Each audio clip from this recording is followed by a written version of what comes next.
instead of under the influence of our delusions, thinking that living beings are our enemies. For example, when we become angry, we should recognize that delusions are our enemy.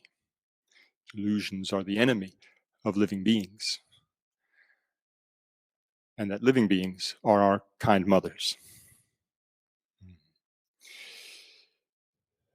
So I think right now, these two wisdom discriminations are very important.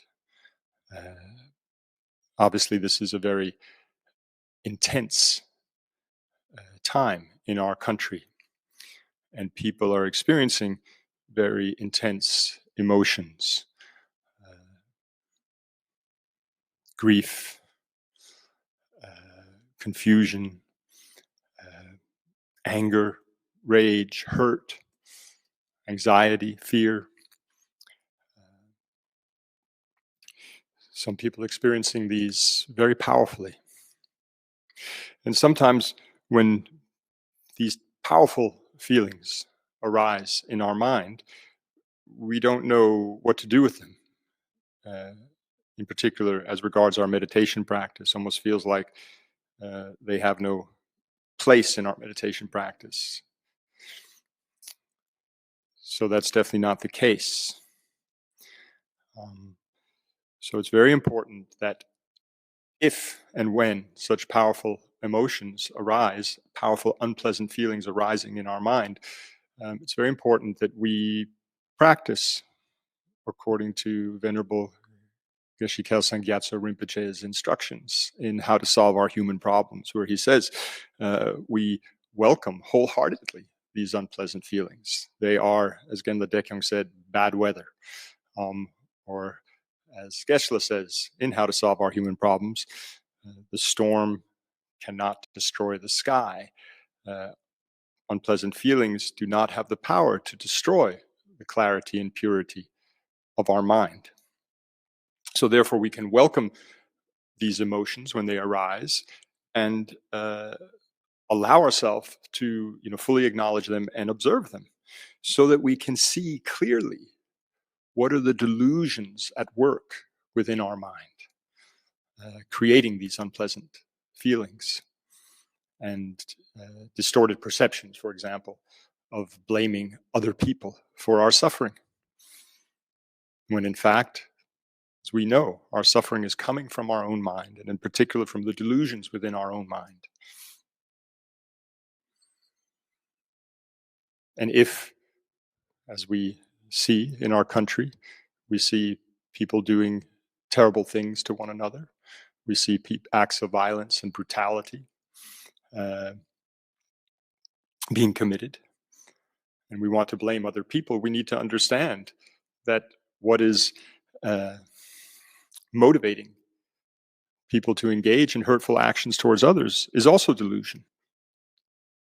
So by allowing ourselves to meditate on the destructive nature of delusions, by observing them in our own mind,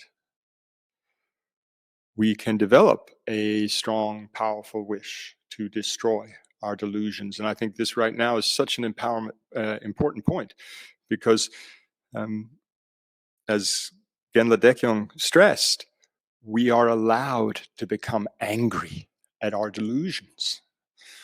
In fact, we're encouraged to become angry at our delusions. And this is how we can take all these powerful emotions arising in our mind and channel them in a very productive direction that is completely at one with our spiritual practice. So Shantideva, he says, as Genla Dekyong brought up, the inner enemies of hatred and attachment and so forth do not have arms or legs, nor do they have courage or skill. So how have they made me their slave? While they remain within my mind, they harm me at their pleasure. And yet without anger, I patiently endure them. How shameful. This is not an occasion for patience. This is not an occasion for patience. meaning we need to develop a full-on determination to destroy our delusions, to remove the delusions from our mind, and eventually through that process to be able to destroy the delusions in other people's minds. So that's wisdom anger. Wisdom anger is in no way coming from self-grasping and self-cherishing. It's coming from wisdom. So it doesn't have at all that feeling of being overwhelmed, the tension, the grasping, the self-centeredness, the clenching in the heart. No. To me, it's more like a surgeon who clearly wants to destroy the tumor, cut away the tumor, and completely save the patient. So we want to liberate our own mind from the internal contamination, the internal poison of our anger, our jealousy, our self-grasping, self-cherishing, and so forth. And free our mind so that we can actualize our potential.